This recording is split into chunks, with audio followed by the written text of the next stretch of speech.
When the pendulum bob passes the position Y, the stopwatch is started. Okay, so the starting right is when it passes Y the first time.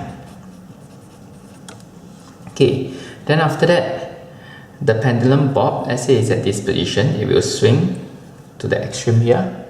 Then after that, it will swing back to Y. It swing to the extreme on the other side, and it will swing back to Y again. So every time it passes Y 2 times, it will be one complete oscillation.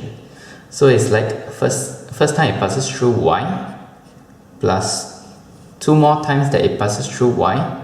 This will be one oscillation. Okay, so we plus 2 and it goes on until it passes Y the 21st time.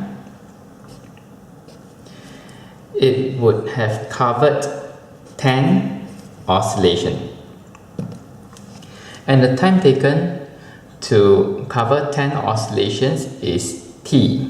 So the period, it should be T divided by 10. Answer D. Okay, let's look at the quantities in the equation. Okay, power is a scalar. Work done is a scalar. Time is also a scalar. Force is a vector. Mass is a scalar. Acceleration is a vector. Velocity is a vector. Displacement is a vector. And time is a scalar.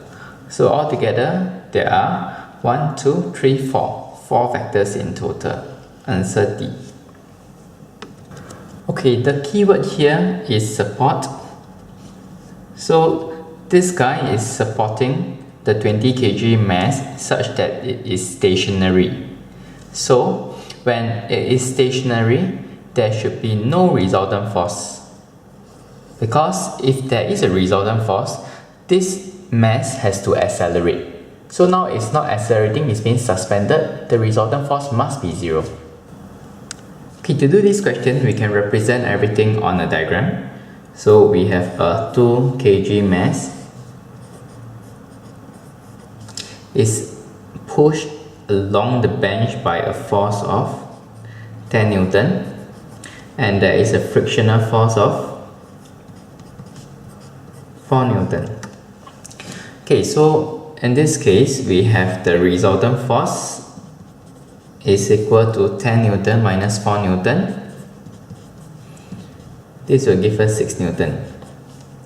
And we know that the resultant force is equal to ma. So acceleration is equal to resultant force divided by the mass. That will be 6 divided by 2. The acceleration is 3 meters per second square. Answer C. Okay, we have a ticker tape timer here. So the frequency is 50 dots per second. So 50 dots takes 1 second. So 1 dot,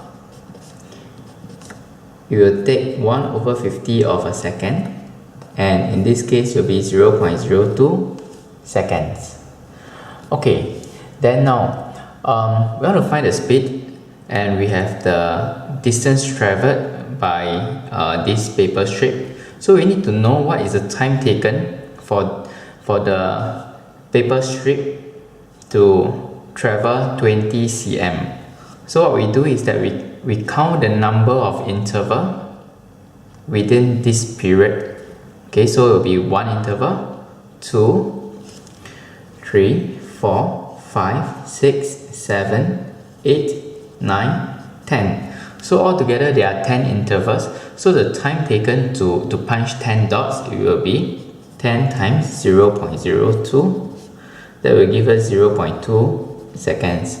Okay, so now we have the time, we have the distance, we can calculate the speed. So the speed is equal to distance divided by time, 20 divided by 0.2. So we will get 100 cm per second. C.